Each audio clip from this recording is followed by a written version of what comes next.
Settle in now. Let the room around you become a little quieter.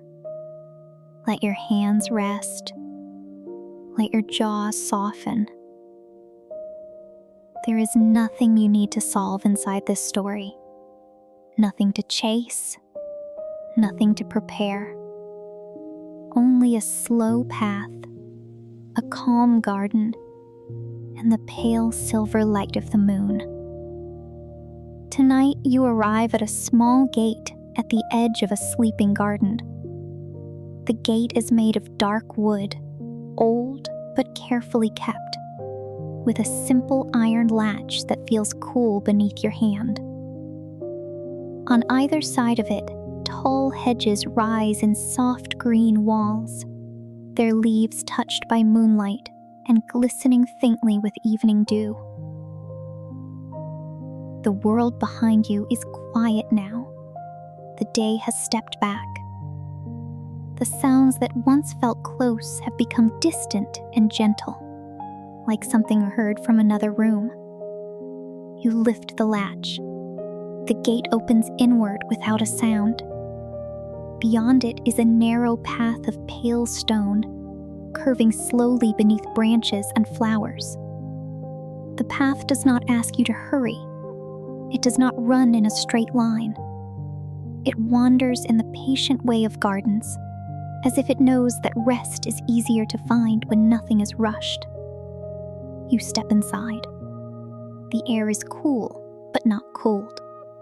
It carries the soft scent of leaves, soil, and night-blooming flowers. Somewhere nearby, water moves quietly over stone. Far above, the moon rests in a clear part of the sky, round and calm, lighting the garden without waking it. You begin to walk. Each step is easy. Each breath is slower than the one before. On your left, silver leaves tremble lightly in the breeze. They are not really silver, of course, but under the moon they seem to have borrowed a little of its light. On your right, white flowers open beside the path, their petals wide and soft, glowing faintly as though they are made of quiet. There are no bright colors here at night, only gentle shades. Blue shadow, green darkness, ivory petals, soft gray stone, and the warmed gold of a lantern waiting farther down the path. You follow the lantern. It hangs from a curved branch beside a wooden bench. The bench faces a small pond, perfectly still except where one slow ripple touches the edge. Moonlight rests on the water in a long, pale line. You sit for a moment. The bench is smooth and dry. Behind you, the leaves move softly. In front of you, the pond holds the moon. You do not need to think about anything in particular. If a thought arrives, it can pass across the pond like a ripple. It appears, it moves, it fades. The water becomes still again. You breathe in, you breathe out. The garden continues around you, peaceful and untroubled. After a while, you stand and continue along the path. It curves beneath an arch of climbing vines. Small flowers hang from the vines like pale bells. Some are closed for the night. Others are open, gathering moonlight in their petals. You pass beneath them slowly. For a brief moment, the world feels very small and very kind. Only the path, only the flowers, only your next breath. On the other side of the arch is a long border of lavender. At night, the color has deepened into shadow, but the scent is still there, calm and familiar. You walk beside it, letting the fragrance settle around you. The path leads toward a glass house. It stands at the center of the garden, old and graceful, with narrow panes of glass and a roof shaped like a quiet wave. During the day, perhaps it is bright and full of color, but now it glows gently from within, lit by two small lamps and the reflection of the moon. The door is already open. You step inside. The air is warmer here, not hot, only softly held. The glass house smells of damp earth, green stems, and rain saved from earlier in the week. Ferns unfold in the corners. A small lemon tree stands in a clay pot. On a wooden table, someone has left a notebook, a pencil, and a cup of tea that is no longer steaming, but still carries the faint memory of warmth. You walk between rows of plants. Their leaves are broad and glossy. Some reach toward the glass roof. Some rest low and close to the soil. Every plant seems to be doing exactly what it needs to do, without effort, without apology, growing slowly, resting when it is time, turning toward light when light appears. You pause beside the wooden table and open the notebook. The page is blank, except for a short line written near the top. It says, "You are allowed to grow quietly." You read it once, then again. You are allowed to grow quietly. The sentence feels simple, but it gives something back to you. There is no need to become anything tonight. No need to prove progress. No need to measure the day. Some things grow in the dark. Some things grow under moonlight. Some things grow while resting. You close the notebook gently and leave it where you found it. Outside the glass house, the garden is waiting. The path continues toward a low stone wall covered in moss. Beyond the wall, a small orchard sleeps beneath the sky. The trees are not tall, but their branches spread wide, full of leaves that shimmer whenever the breeze passes through. You follow the wall until you come to a wooden door set into it. The door opens into the orchard.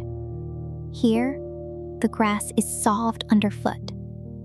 The trees stand in careful rows, each one with a circle of moonlight at its base. The fruit is not quite visible in the dark, but you can sense its shape among the leaves, round and patient, growing slowly in its own time. You walk between the trees. There is no destination now, only movement, slow enough to feel restful, quiet enough to feel safe.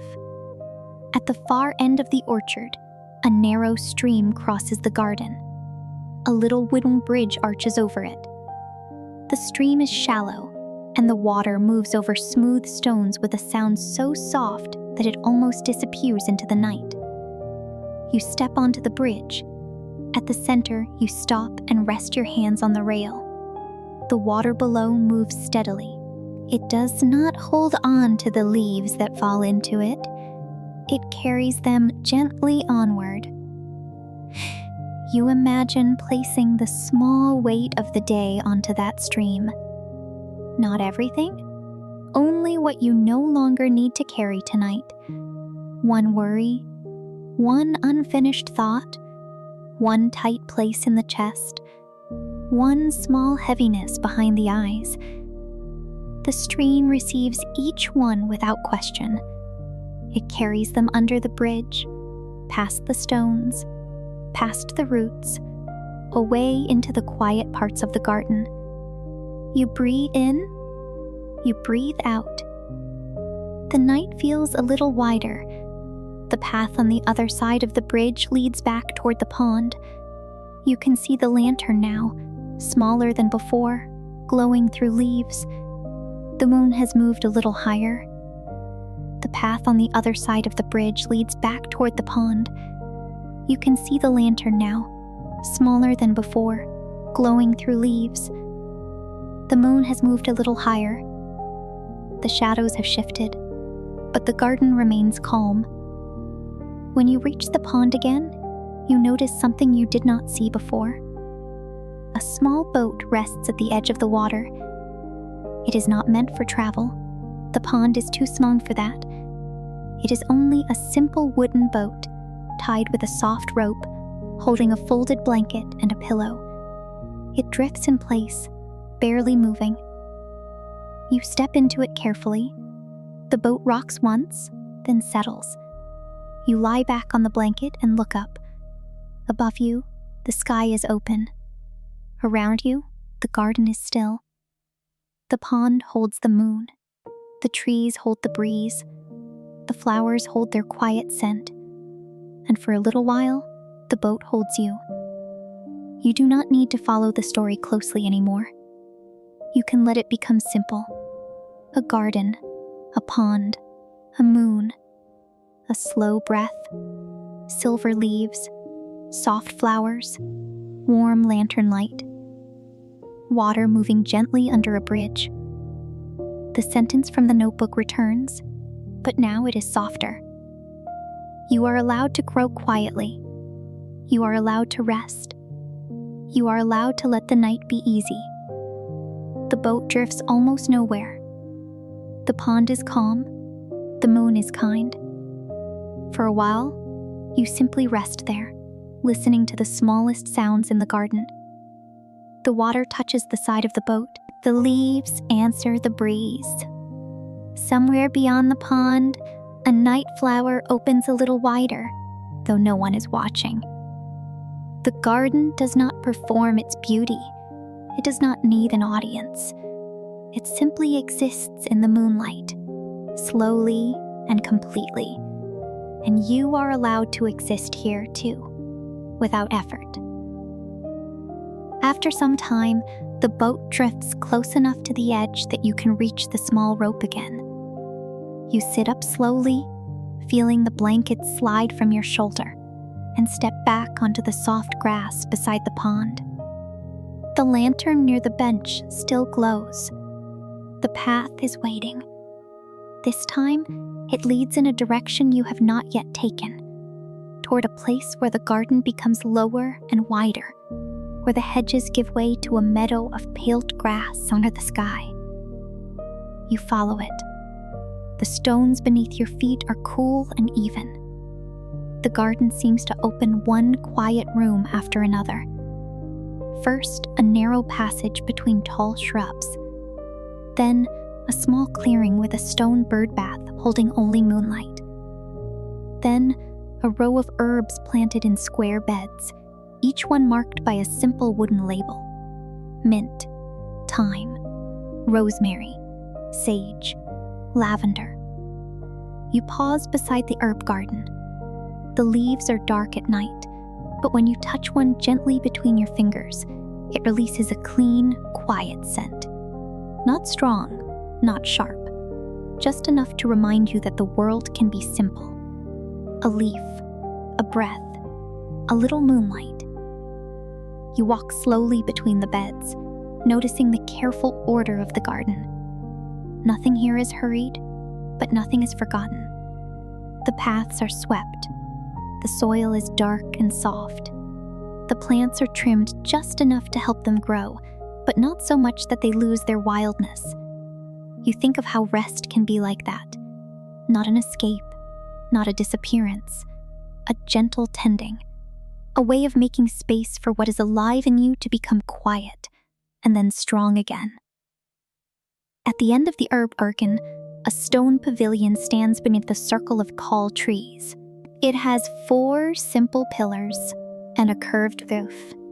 Vines climb along one side, their leaves casting soft shadows across the floor. In the center is a low stone table. On the table is a shallow bowl filled with water, and in the bowl, several white petals float. You step inside the pavilion. It is cooler here. The stone holds the night in a pleasant way. You sit on the edge of the low bench and look into the bowl. The petals move almost imperceptibly, turning with the faintest breeze. One petal drifts toward the center. Another rests near the edge. A third turns slowly in place. None of them struggle to arrive anywhere. They are carried by movements too small to see. You let your attention become as light as those petals. If a thought occurs, it can float. If a feeling appears, it can float. If the mind tries to begin planning, comparing, remembering, or preparing, it too can float for a while in the shallow bowl of the night. There is enough space. There is enough time. There is no need to hold every thought in place. You sit there until the silence feels familiar. Then you stand and continue. Beyond the pavilion, the path becomes softer. Stone gives way to packed earth, and packed earth gives way to grass. The garden opens into a meadow lit entirely by the moon. The grass is pale and silver. It bends gently in the breeze, moving in long, quiet waves. At the center of the meadow is a single tree. Its branches spread wide, and beneath it is a circular bench built around the trunk. You walk toward it, slowly, crossing the meadow as if crossing a calm sea. When you reach the tree, you sit. The bark behind you is steady. The branches above you hold the sky in pieces. Through the leaves, you can see stars. Not many, just enough. The kind of stars that seem to appear only when the world has become very quiet. You look at them without trying to name them. You do not need to know where they belong. You do not need to turn them into a map. Tonight, they can simply be small lights, far away and gentle.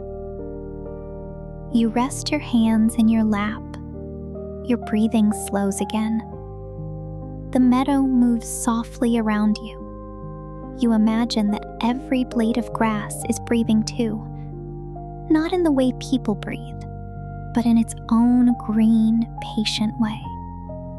The trees, the herbs, the flowers, the pond, the stream, all of them resting, all of them alive, all of them doing very little and still being whole. The thought is comforting. You are allowed to do very little. You are allowed to be whole without finishing everything. You are allowed to arrive at the end of the day unfinished and still worthy of rest. A small path leaves the meadow on the far side of the tree. You follow it when you are ready. It leads toward a darker part of the garden where tall cypress trees stand in a quiet row. Between them, the moonlight falls in long, narrow stripes. The air is still here. The ground is covered with soft needles, and your footsteps make almost no sound. At the end of the cypress walk, you find another gate. This one is smaller than the first, painted a pale blue that looks almost white in the moonlight. It opens into a hidden courtyard. The courtyard is enclosed by old brick walls covered in climbing roses. Most of the roses are sleeping, their petals closed. But a few pale blossoms remain open, luminous and still. In the center of the courtyard is a fountain. It is not grand, a simple stone basin, a small stream of water. A soft sound falling again and again into the pool below. You sit on the edge of the fountain and listen. The sound is steady enough to rest against. Water falling, water gathering, water falling again. The same small motion, repeated without impatience. You let the rhythm settle into you. There are so many ways to be quiet. The library was quiet in one way. The garden is quiet in another. The pond is quiet. The meadow is quiet. The fountain is quiet, even while moving. And perhaps you can be quiet too, even if some part of you is still moving inside. Rest does not require perfect stillness. It only asks for permission. So you give yourself permission. Permission to stop checking the day. Permission to stop rehearsing tomorrow. permission to let the body become heavy and the mind become simple. You stay beside the fountain until the sound of water feels like a blanket. Then, when the path calls softly again, you stand. The garden begins to guide you back through the pale blue gate, along the cypress walk, across the moonlit meadow, past the tree with the circular bench, past the herb beds where mint and lavender sleep in orderly rows, past the stone pavilion where white petals still drift in a shallow bowl, back toward the glass house, glowing faintly in the distance. You step inside the glass house one more time. The air is warm. The plants are still.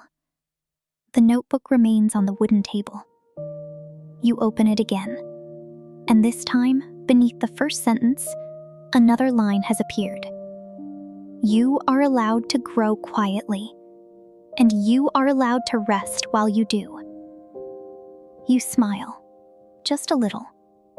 Not because anything dramatic has happened, only because the words feel kind. You close the notebook, gently, and turn off one of the lamps. The other remains glowing, a small golden point inside the glass. Outside, the moon waits above the garden. You return to the pond. The boat is still there. The blanket is still folded softly inside it.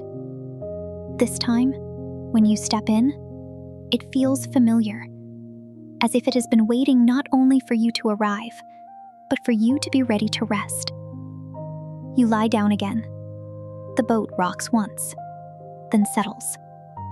The garden gathers around you, the meadow behind you, the fountain beyond the roses, the pavilion with its floating petals, the stream beneath the little bridge, the glass house full of quiet green life, the herbs, the silver leaves, the white flowers, all of it becoming softer now, less like a place to explore, more like a place to be held.